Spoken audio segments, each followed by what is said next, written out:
2025 SLST 9, 10, 11, 12 group C and D গুরুত্বপূর্ণ update.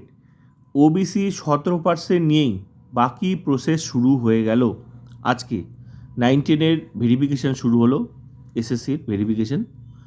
সঙ্গে মধ্যশিক্ষা পর্ষদ WBBSE 11, 12 যাদের কাউন্সেলিং কমপ্লিট হয়ে গেছে, পিভিআর ভেরিফিকেশান আজকে কিন্তু শুরু হলো।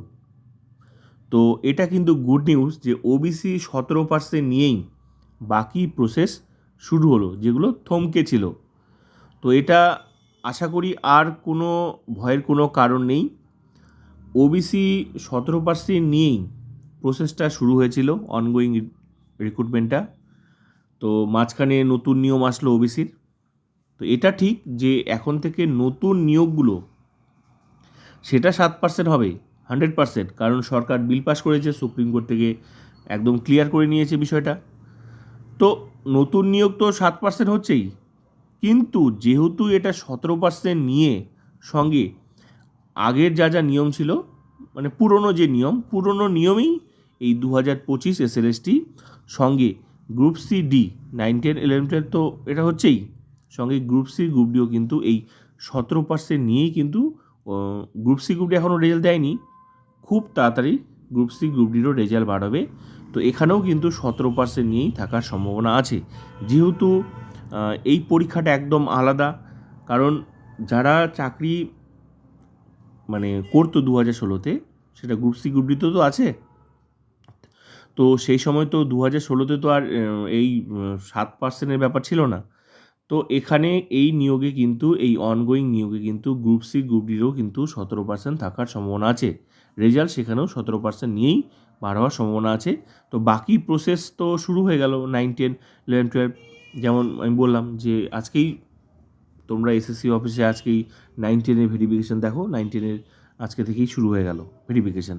সঙ্গে মধ্যশিক্ষা পর্ষদেরও থমকে ছিল, সবাই ভেবেছিল যে মনে হয় এবার 7% করবে, কিন্তু বাস্তব কথা কিন্তু 17% নিয়েই শুরু হলো। আর সরকার কিন্তু বারবার একটা কথাই বলছে যে সরকারের মানবিক দৃষ্টি বলতে এই ওবিসি 17% নিয়ে এটি, আর সরকারের উপরই ডিপেন্ড করছে সরকার কোন নিয়োগে 17% রাখবে, কোনটাতে 7% রাখবে। যেমন যারা মনে করো যে আগেই নিয়োগ পেয়েছে ওবিসি, যে এই 66 তো এখন বৈধ, তো এর বাইরে যারা আছে তারা কি তাদের চাকরিগুলোকে এখন চলে যাবে? মোটেও না। তো যেগুলো হয়েছে, নতুন থেকে 66 ওবিসি সঙ্গে 7% সংরক্ষণ, তো 17% এটা নিয়ে চলছিল। এটা সরকারের কিন্তু আমার যা মনে হচ্ছে, যেহেতু এই মুহূর্তে কোনো নোটিশ নেই, তো কিন্তু 17% নিয়েই ফাইনালি পুরো নিয়োগটা কমপ্লিট হবে। এটা গুড নিউজ। আর 31শে আগস্ট সরকার কিন্তু বারবার একটা কথাই বলছে, 31শে আগস্ট যে সুপ্রিম কোর্টের একটা টাইম বেঁধে দেওয়া।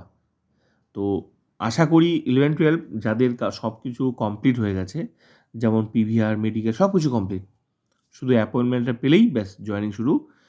ধাপে ধাপে কিন্তু এই আগস্ট মাসেই শুরু হওয়ার প্রবল সম্ভাবনা রয়েছে জয়েনিং।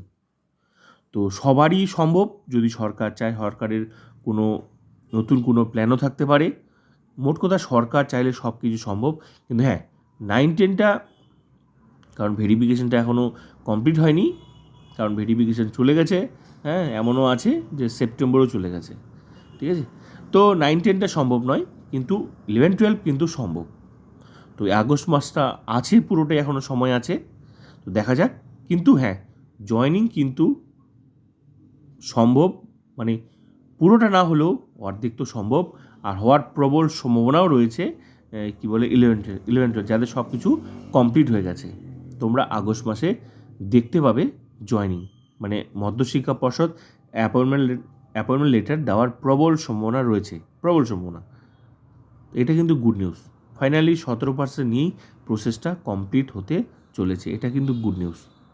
সঙ্গে গ্রুপ সি গ্রুপ ডিরও তো এটা হলে তো ওখানেও হবে, কারণ যেহেতু এখানে চাকরিগুলো পরীক্ষার মাধ্যমে ফিরে পাওয়ার ব্যবস্থা, মানে একটা জন্যই তো এই পরীক্ষাটা, তো সেখানেও সম্ভাবনা। আর সেখানেও কিন্তু সরকারের এই মানবিক দৃষ্টি বলতে, যে এটাই মানবিক দৃষ্টি যে কোনটাতে 17% হবে না কোনটাতে 7% হবে।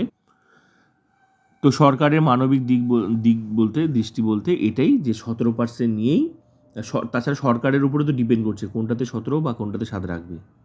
তো এটা গুড নিউজ। তো ফাইনালি প্রসেস শুরু হয়ে গেল, আর কোনো নোটিশ নেই মানেই কিন্তু এখানে 17% হচ্ছে। তো পজিটিভ থাকো, 17%ই থাকার সম্ভাবনা প্রবল রয়েছে। তো প্রসেস শুরু হয়ে গেল, বাকি নোটিশও তোমরা দেখতে পাবে, প্রসেসে আরও জোর কদমে চলবে। তোমরা দেখতে থাকো, যে কোনো মুহূর্তে নেক্সট নোটিশ তোমরা পেয়ে যাবে।